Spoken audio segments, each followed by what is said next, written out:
Question number 12 देखेंगे 2008 में 4 number का एग्जामिनर का फेवरेट कटिंग वाला क्वेश्चन है ये। मतलब कटिंग वाले कैसे, देखो ध्यान से। From a solid right circular cylinder of height and radius इतना, ठीक है, सिलेंडर है कोई, ये सिलेंडर, ठीक है, ध्यान से देखना, ये सिलेंडर है, बड़ा सा बना दिया मैंने ताकि आपको क्लियर हो जाए। ये सिलेंडर है और इस सिलेंडर में से एक कोन को कट किया है, राइट सर्कुलर कोन को। तो कैसे कट होगा, इस तरीके से, देखो ये कोन कट कर दिया ऐसे, ठीक है, इस तरीके से ये कोन कट कर दिया, दिख गया ना आपको अलग से। सेम हाइट और सेम रेडियस, कहने का मतलब क्या है, जो सिलेंडर की हाइट है, ये वाली हाइट कितनी है 2.4 सेंटीमीटर और रेडियस कितनी है, यहाँ पे ये रेडियस है कितनी है 0.7 सेंटीमीटर। मतलब कोन की और सिलेंडर की रेडियस सेम है। यहाँ तक समझ में आ गया। तो इसको काट के बाहर निकाल दिया, तो find the total surface area. अब ध्यान से देखो, किसी भी चीज़ को, लकड़ी है, कोई लकड़ी में से अगर हम कोई चीज़ काट के निकाल रहे हैं, तो जिस चीज़ को हम निकाल रहे हैं वो चीज़ लकड़ी के अंदर भी तो होलो के रूप में बनी रहती है ना, ऐसा थोड़ी ना कि बिल्कुल गायब हो जाती है। सेम वही कंसेप्ट यहाँ पर भी है। हम जब लकड़ी को निकाल रहे हैं तो हमें दिखेगा क्या, जब हम देखेंगे तो हमें देखो ये दिखेगा, ये हिस्सा, ये वाला हिस्सा मतलब curve surface area of cylinder है ना, ये वाला। और फिर क्या दिखेगा, हमें दिखेगा ये वाला curve surface area of cone, ये वाला, ये हिस्सा, ठीक है, ये दिखेगा। और क्या दिखेगा, ये नीचे का जो है ये भी दिखेगा, बेस सरफेस एरिया, ये वाला, ये तीनों दिखेंगे। ऊपर वाला नहीं दिखेगा क्योंकि ऊपर वाले से तो हमने काट के निकाला है, तो ऊपर से हमें एग्जैक्ट नहीं दिखेगा। तो किसी तरीके से मैं सिलेंडर का CSA प्लस कोन का CSA प्लस बेस एरिया, तीनों को अगर मैं ऐड कर दूं तो मेरा टोटल सरफेस एरिया आ जाएगा सॉलिड का। वही काम हमें करना है, ठीक है। तो मैं क्या कर रहा हूं, ध्यान से देखना कि जब भी किसी चीज़ को कटिंग करके निकाल रहे हैं, तो जिस चीज़ को निकाल रहे हैं, जिसमें से निकाल रहे हैं उसका CSA प्लस जिस चीज़ को निकाला, जैसे यहाँ पे सिलेंडर में से कोन को निकाला तो सिलेंडर का CSA प्लस कोन का CSA और बेस मतलब नीचे में क्या बच गया या टॉप में क्या बच गया, ये बेस में तो सर्कल बच रहा है ना, तो इसका एरिया, ठीक है। तो यही पे लिख रहा हूँ मैं, क्या हो जाएगा CSA मतलब TSA of solid remaining solid, TSA of remaining solid. ये क्या होगा, देखो ध्यान से, CSA of cylinder plus CSA of cone plus base area of solid. Base area मतलब नीचे क्या रह गया, ठीक है। तो CSA ऑफ सिलेंडर हमें पता है क्या होता है 2πRH, दोनों चीज दी हुई है RB और HB, प्लस कोन का क्या होता है πRL प्लस ये क्या होगा πr², सर्कल का, नीचे सर्कल ही बचेगा। सर πRL कैसे निकालेंगे, सर R तो हमें दिया नहीं है। तो देखो ध्यान से, इस कोन को इसको यहाँ से ऐसे मिला दो, तो ये क्या हो गया ABOC।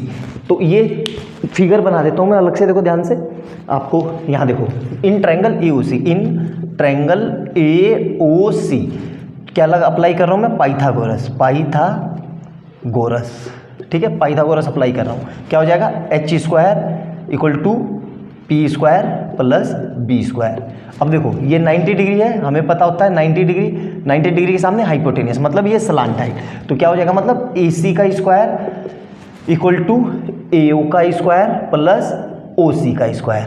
AC हमें निकालना है, AC का स्क्वायर, ये कितना है 2.4, कितना दिया हुआ है 2.4 का होल स्क्वायर प्लस 0.7 का होल स्क्वायर, ठीक है। अब देखो ध्यान से, तो AC² = ये हो जाएगा 576, तो 5.76 प्लस ये कितना हो जाएगा 0.49, तो इसको सोल्व करेंगे तो कितना आएगा ये 6.25, ये मतलब AC²। तो यहाँ से AC कितना आ जाएगा अल्टीमेट 2.5 सेंटीमीटर। ये मेरा AC है, यहाँ तक समझ में आ गया। AC और AC क्या है, मेरी स्लांट हाइट मतलब स्मॉल l, ठीक है, यहाँ तक क्लियर है। अब ये वैल्यू को यहाँ पे रख रहा हूँ मैं, तो डायरेक्ट नहीं रखना है, इसको सोल्व नहीं करना है, पहले देखेंगे कुछ कॉमन आ रहा है, बिल्कुल कॉमन आ रहा है। क्या कॉमन आ रहा है, सर जी पाई कॉमन आ रहा है और R कॉमन आ रहा है। तो यहाँ क्या बचा, देखो पाई और R बाहर निकल गया, यहाँ से भी पाई और R बाहर निकल गया, यहाँ से भी पाई, और इस R को ये लिख लो ऐसे, तो R बाहर आ गया। तो क्या क्या बच गया, H plus L plus R, 2H, 2 भी तो बच गया यहाँ पे 2H, ठीक है। इसको तो यहाँ पे कितना आ जाएगा, पाई को कितना रखा मैंने 22/7, R कितना है ये रहा 0.7, 2 इंटू एच कितना है, देखो ध्यान से 2.4 प्लस एल कितना निकाला हमने, अभी निकाला था 2.5 प्लस फिर आर कितना है 0.7। ठीक है, अब यहाँ देखो ध्यान से, इसको मैंने हटाया तो यहाँ पे 10 आ गया, इससे ये कट गया, तो क्या बच गया मेरे पास, ध्यान से देखो 22/10 और यहाँ पे कितना आएगा 4.8 प्लस 2.5 प्लस 0.7। तो इसको ऐड करेंगे तो 22 ऐसे ही रहा, ये 10 ऐसे ही रहा, इसको ऐड करेंगे तो 4 5 6 7 8 आ जाएगा। ठीक है, अब इसको फिर से फर्दर, अब इसको काटना नहीं है, देखो क्यों नहीं काटना, बहुत अच्छे आसानी से है। देखो तो 8 दूनी 16, 8 दूनी 16 और 1 17 डिवाइड बाई 10, तो अल्टीमेट कितना मेरा आंसर आ गया 17.6 सेंटीमीटर स्क्वायर। ये मेरा कर्व सरफेस एरिया है। आया समझ में, अच्छे से नोट डाउन कर लो, सारी चीज़ें देख लो, कुछ ना समझ में आए तो पूछ लो। क्लियर है ना यहाँ तक आराम से। देखो तो किस तरीके से मैंने इस क्वेश्चन को सोल्व किया, क्या स्ट्रेटेजी लगाई, क्या प्लानिंग थी, क्या थिंकिंग थी, कैसे मैंने सोचा, क्या क्या स्टेप मैंने फॉलो किए, वो सब मैंने अच्छे से आपको बता दिया।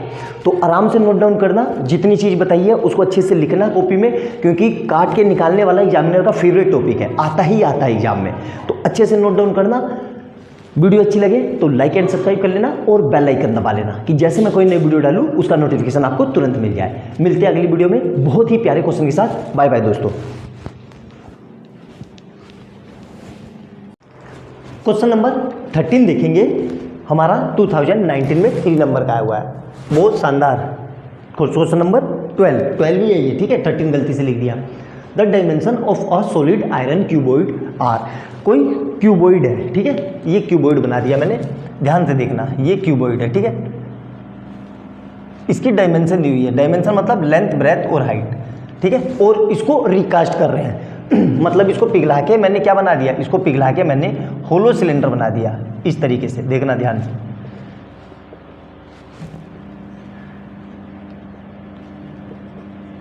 होलो सिलेंडर, ये होलो सिलेंडर ऐसे होता है, ठीक है, ये इस तरीके से।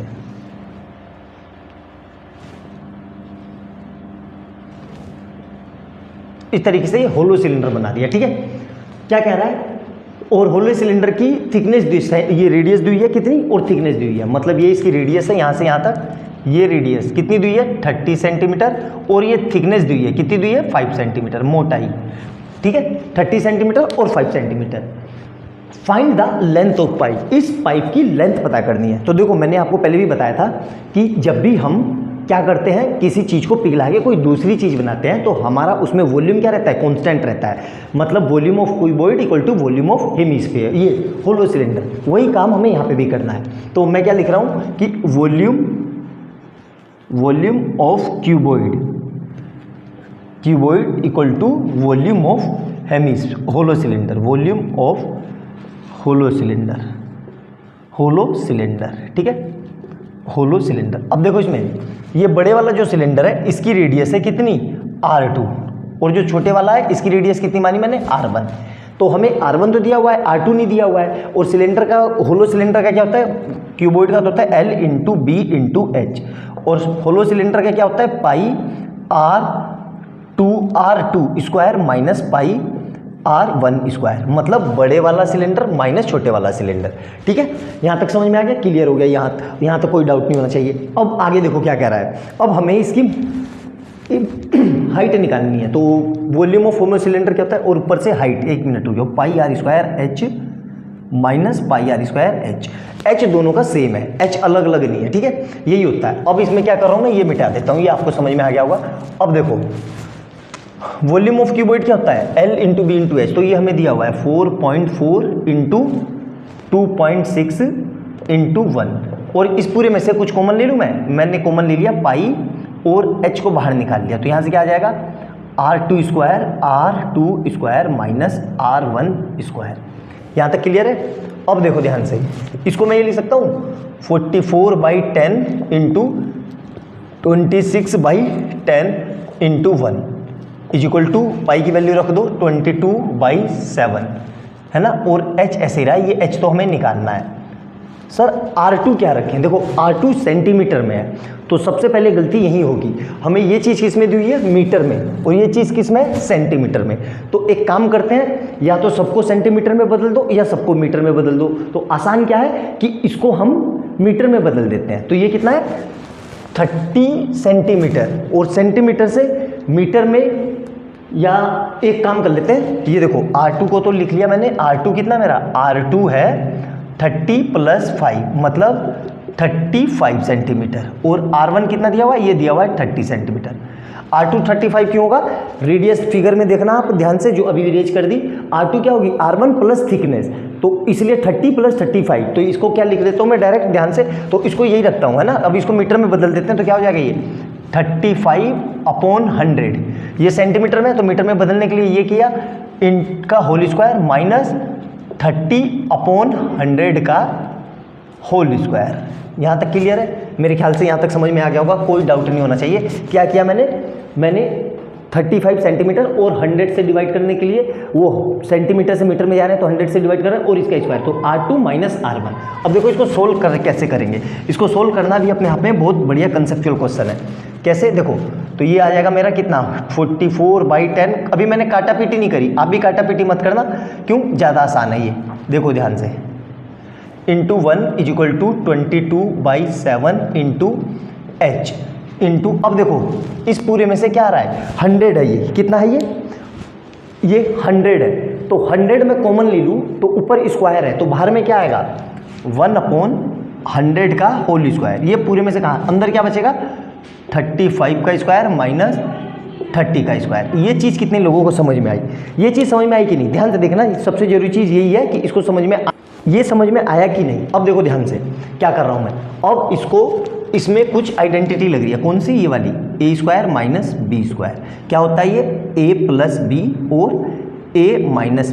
अब इसको ये मत करने लग जाना 35 का स्क्वायर 1225 - 3 का स्क्वायर 900, वो भी कर लोगे, डाटा आसान है, लेकिन ये ज़्यादा आसान है। तो यहाँ देखो कितना आ गया, ये 44 इंटू 26 अपॉन, इसको 100 लिख दूँ मल्टीप्लाई करके, = 22/7 इंटू H इंटू इस पूरे को फिर से मैं लिख सकता हूँ 100 इंटू 100, और देखो इसको सोल्व करेंगे तो क्या आएगा 35 + 30, और इधर से क्या आएगा 35 - 30।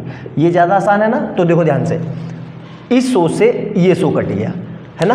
अब हमारे पास क्या बच रहा है, ध्यान से देखना, कैलकुलेशन सिखा रहा हूँ मैं आपको। मेन सबसे बड़ी बात है कैलकुलेशन स्किल सीखना इसमें, कि कैलकुलेशन करते कैसे हैं। अब देखो मुझे H निकालना है, तो H निकालना है तो ये नीचे वाली सब मल्टीप्लाई में, तो इधर से कितना आ गया 44 इंटू 26 इंटू 7 इंटू 100, ये, और ये सारी चीज़ कहाँ जाएगी, डिवाइड में, मतलब H यही रहा। तो यहाँ से क्या आएगा, ये 35 + 30 मतलब 65, यहाँ से कितना आएगा, ये 65 इंटू, यहाँ से कितना बचेगा 5। तो देखो ध्यान से, अब इसको काटापीटी करते हैं, ठीक है, इसको काट देते हैं, तो 13 + 7 13 × 5 = 65, ये इससे कट जाएगा, किससे, 5 से कटेगा, तो ये 5 से कटा 20, और ये 5 से कटा 30, फिर ये 5 से कट गया कितना 4, तो कितना बच रहा है, अब कुछ कट रहा है, बिल्कुल कुछ नहीं कट रहा है। तो H मेरा अल्टीमेट कितना आ गया, 44 इंटू 26 इंटू 28 अपॉन 30। अब देखो फिर कुछ कट रहा है, इससे ये कट गया, 13 बन जाए, 13 2 जा, तो ये कितना आ जाएगा 44 2 जा 88 इंटू 28। तो इसकी मल्टीप्लाई कर लेते हैं, कैलकुलेटर में कितना आएगा, इसकी मल्टीप्लाई कर लेते हैं कैलकुलेटर में। तो कैलकुलेटर में मल्टीप्लाई करके आ रहा है ये 11200 सेंटीमीटर, ठीक है। और हमें तो आंसर मीटर में निकालना था क्योंकि सारी वैल्यू मीटर में है, तो ये कितना आ जाएगा मेरा आंसर 112 मीटर। तो आपने देख लिया कैसे इस क्वेश्चन को मैंने सोल्व किया, कैसे कैलकुलेशन स्किल इसकी लगाई, और किस तरीके से मैंने इजी वे में कर लिया। तो अच्छे से देखना, वीडियो अच्छी लगे तो लाइक एंड सब्सक्राइब करना, और बेल आइकन दबा लेना कि जैसे मैं कोई नई वीडियो डालूँ उसका नोटिफिकेशन आपको तुरंत मिल जाए। और जो लोग चैनल पर पहली बार आए हैं उनको मैं ये बता देना चाहता हूँ, अब तक मैं 12 क्वेश्चन करा चुका हूँ, सारे previous years, one of the best question है। तो चैनल पर जाना, सब चीज़ को नोट डाउन करना, और वीडियो अच्छी लगे तो लाइक एंड सब्सक्राइब कर देना। मिलते हैं अगली वीडियो में बहुत अच्छे क्वेश्चन के साथ। बाय बाय दोस्तों। क्वेश्चन नंबर 14 देखेंगे, ये भी 2018 में 4 नंबर का आया हुआ है और सिंपल सा क्वेश्चन है। और क्या होता है, कभी कभी सिंपल क्वेश्चन भी हमसे कैलकुलेशन वाइज गलत हो जाते हैं। क्यों? क्योंकि हम परेशान हो जाते हैं। क्या कह रहा है, the radius and height of a right circular cone are in the ratio. तो जब भी कोई चीज़ रेशियो में दी हुई है तो हम उसके साथ x लगा देते हैं। तो रेडियस क्या हो जाएगी, रेडियस इक्वल टू 5x, और हाइट कितनी हो जाएगी, हाइट, ये हाइट नॉर्मल हाइट है, सलांट हाइट नहीं है, हाइट इक्वल टू कितना है ये 12x, हाइट कितनी है 12x, ठीक है, ये दिया है। और इसका वॉल्यूम दिया हुआ है, वॉल्यूम कितना दिया हुआ है इतना। तो हम भाई सिंपल सा है किसका है, राइट, कोन है ना, तो कोन के वॉल्यूम का फार्मूला क्या होता है, वॉल्यूम ऑफ कोन। ये क्या होता है हमारे पास, वॉल्यूम ऑफ कोन होता है हमारे पास 1/3 पाई r स्क्वायर h। तो यहाँ पे वॉल्यूम कितना दिया हुआ है 314 और 1/3 ऐसे ही रहा, इंटू पाई कितना है, पाई को भी अभी ऐसे ही रखते हैं। r कितना है, r देखो यहाँ से 5x का होल स्क्वायर और h कितना है 12x। तो इसको सोल्व कर लेते हैं। तो ये कितना हो जाएगा 314 और ये 1/3 ऐसे ही रहा, इंटू पाई ऐसे ही रहा, इंटू ये कितना हो जाएगा 25x स्क्वायर इंटू 12x। अब हम x निकालना है, हमें क्या निकालना है x। तो x निकाल लेंगे तो हमारा काम हो जाएगा। तो देखो x कैसे निकाल लेंगे, x यहाँ से क्या आ जाएगा, ये 314 इंटू 1/3 इंटू पाई इंटू इसको मल्टीप्लाई करेंगे तो 25 12 300 x क्यूब, ठीक है। अब हम मुझे ये x क्यूब निकालना है, तो क्या करेंगे, इस सबको इधर भेज देंगे। तो कैसे भेज रहे हैं देखो ध्यान से, ये 3 इधर गया मल्टीप्लाई में, तो कितना आ जाएगा 314 इंटू 3 और नीचे कितना आ जाएगा pi into 300 equal to X cube, ठीक है। अब देखो ध्यान से, अब यहाँ पे पाई को 22/7 नहीं रखेंगे, क्यों नहीं रखेंगे, देखो थोड़ा सा दिमाग लगाओ। यहाँ पे कितना लिखा है 314 और पाई की वैल्यू क्या होती है 3.14। तो यहाँ पे अगर मैं 3.14 कर दूं तो कुछ फर्क पड़ा। अब देखो कितनी इजी कैलकुलेशन हो गई, ये हटा तो इसका ऊपर कितना आ जाएगा 100। तो देखो इस 314 से ये 314 कट गया और 3 इंटू 100 300, तो 300 से ये पूरा 300 कट गया। यहाँ पे क्या बचा 0 नहीं 1, मैक्सिमम बच्चे 0 लिखते हैं, गलत करते हैं वो, यहाँ पे 1 बचेगा। तो मतलब एक्स क्यूब इक्वल टू कितना आ गया 1, तो एक्स इक्वल टू कितना आ गया 1, एक्स मेरा 1 आ गया। इस एक्स को यहाँ पुट कर दो तो देखो कितनी आसानी से ये कैलकुलेशन हो गई। तो ये कितना हो जाएगा 5 इंटू 1 सेंटीमीटर और ये कितना हो जाएगा 12 इंटू 1 सेंटीमीटर। तो ये कितना आ जाएगा मेरे पास 5 सेंटीमीटर और ये कितना आ जाएगा 12 सेंटीमीटर। कितना आ रहा है ये 12 सेंटीमीटर। अब हमें स्लांट हाइट पर निकालनी है। तो स्लांट हाइट का हमें फार्मूला पता है क्या होता है, L square equal to H square plus R square. रख दो यहाँ पे कितना है 12 का स्क्वायर प्लस 5 का स्क्वायर। तो ये कितना आ जाएगा 12 144 प्लस 25, तो ये कितना आ जाएगा 169। ये आ गया मेरा एल स्क्वायर। तो यहाँ से क्या हो जाएगा मेरे पास ये L is equal to plus minus under root के अंदर 169। तो यहाँ से एल कितना आ जाएगा प्लस माइनस 13 सेंटीमीटर। लेकिन हमें पता है height can not be negative, तो अल्टीमेट मेरा आंसर क्या आएगा एल इक्वल टू प्लस का 13 सेंटीमीटर। यही मेरी स्लांट हाइट है। तो देख लिया कितनी आसानी से मैंने इसको सोल्व कर दिया और मेरा आंसर आ गया। तो ये सिंपल सा क्वेश्चन था, ऐसा नहीं है कि हमेशा मुश्किल क्वेश्चन आते हैं, सिंपल भी क्वेश्चन आ जाते हैं। लेकिन क्या होता है कि कैलकुलेशन मिस्टेक हो जाती है, हम समझ नहीं पाते, कभी कभी कर नहीं पाते, दिमाग में टेंशन रहती है, क्वेश्चन कुछ रहता है, हम कुछ फार्मूला लगाते हैं। तो ऐसा नहीं है, आप कूल होके करो, बिल्कुल आराम से समझ में आएगा, ठीक है। तो वीडियो को देख लिया होगा आपने, कैसी लगी कमेंट सेक्शन में बताना, और अच्छी लगी तो प्लीज़ लाइक एंड सब्सक्राइब कर लेना और बेल आइकन दबा लेना कि जैसे मैं कोई नई वीडियो डालूँ उसका नोटिफिकेशन आपको तुरंत मिल जाए। इससे पहले अब तक मैं 13 क्वेश्चन करवा चुका हूँ, सारे previous years, one of the best question है। तो चैनल पर जाना, सारे क्वेश्चनों को देखना, आपको पता चल जाएगा बोर्ड में किस तरह के और किस लेवल के क्वेश्चन आते हैं। मिलते हैं अगली वीडियो में बहुत अच्छे क्वेश्चन के साथ। बाय बाय दोस्तों।